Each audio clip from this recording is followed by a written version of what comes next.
मध्ये जे संस्कार आहे ना ते संस्कार ऑटोमॅटिक मुलांमध्ये आणत असते. तशी संत माता विठाबाई घरामध्ये लहानाची मोठी होत असताना ते भजन कीर्तन अभंग हे सगळं तिच्या कानावर सारखं पडत होतं. लहानाची मोठी मोठी होत गेली. हे सगळं पडत असल्यामुळे वैराग्य निर्माण झालं. रोज सत्संग ऐकून ऐकून देव करण्याची इच्छा होती. तसं तिला रोज आई वडिलांचं ते ऐकून ऐकून विरक्ती आली. आता मला लग्न करायचं नाही. विठाबाई म्हणाल्या मला लग्न करायचं नाही, तरी पण आई वडील असते. आई वडिलांना जास्त काळजी असते. आई वडिलांनी ठरवलं आणि विठाबाईचं लग्न लावून दिलं.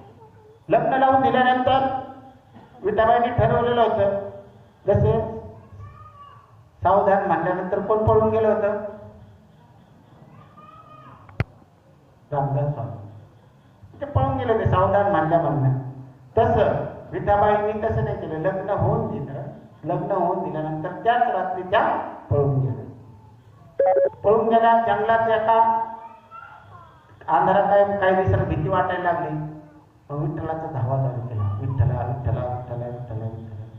विठ्ठल प्रगट झाले.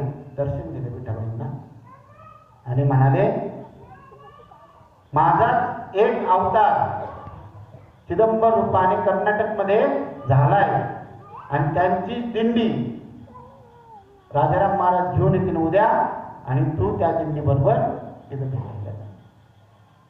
मग विठाबाई रातभर तिथं विठ्ठलाचं नामस्मरण करत झाडाखाली अंधारात थांबली आणि सकाळची वाट पाहत बसली. सकाळी राजाराम महाराजांची दिंडी आली. चिदंबरा चिदंबरा शिवहर शिवहर चिदंबरा करत करत विठाबाई राजाराम महाराजांच्या जवळ गेली आणि म्हणाली ही श्री हरीचीच दिंडी आहे का?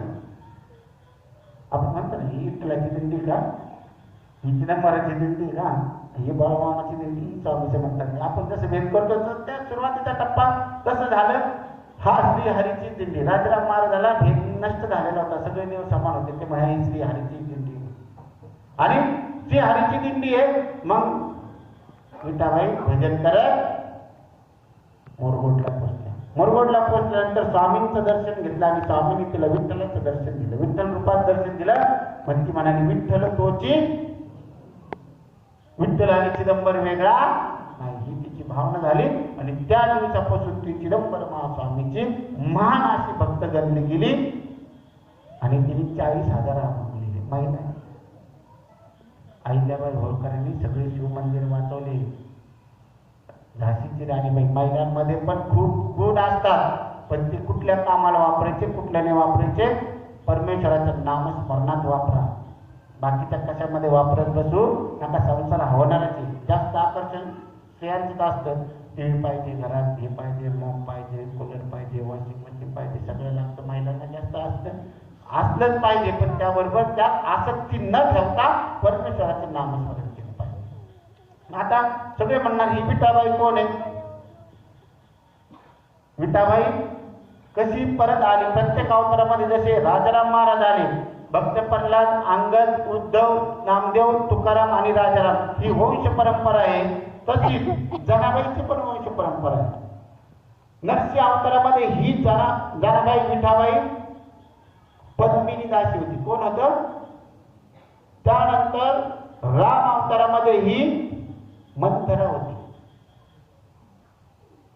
मंथरा दासी माहिती सगळ्या रामायण पाहिले सगळ्यांनी. ही मंथरा होती. कृष्ण अवतारामध्ये ती कुब्जा होती. कुब्जा माहिती सगळ्याला. तीच कुब्जा विठ्ठल अवतारामध्ये जनाबाई झाली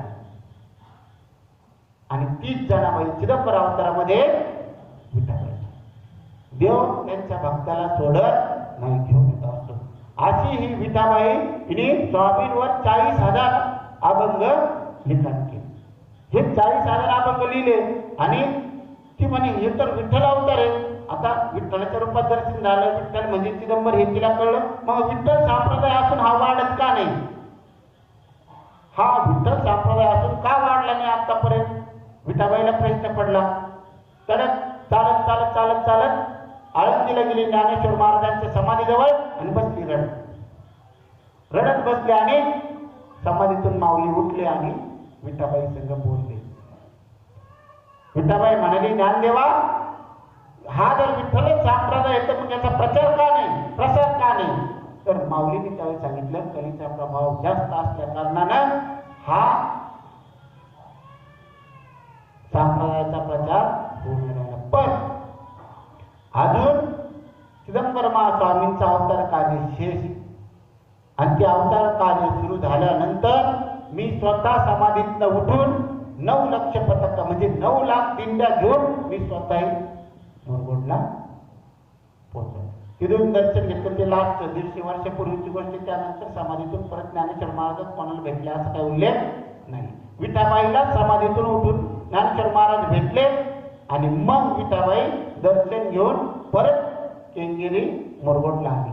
केंगेरी मुरगुडला आल्यानंतर स्वामींचं दर्शन घेतलं आणि स्वामींनी सांगितलं जोपर्यंत चंद्र सूर्य ह्या पृष्ठीवर असं तोपर्यंत मी केंगेरीमध्ये वाचतो. केंगेरी मुरगुड आपण त्याला केंगेरी मुरगुड म्हणतो.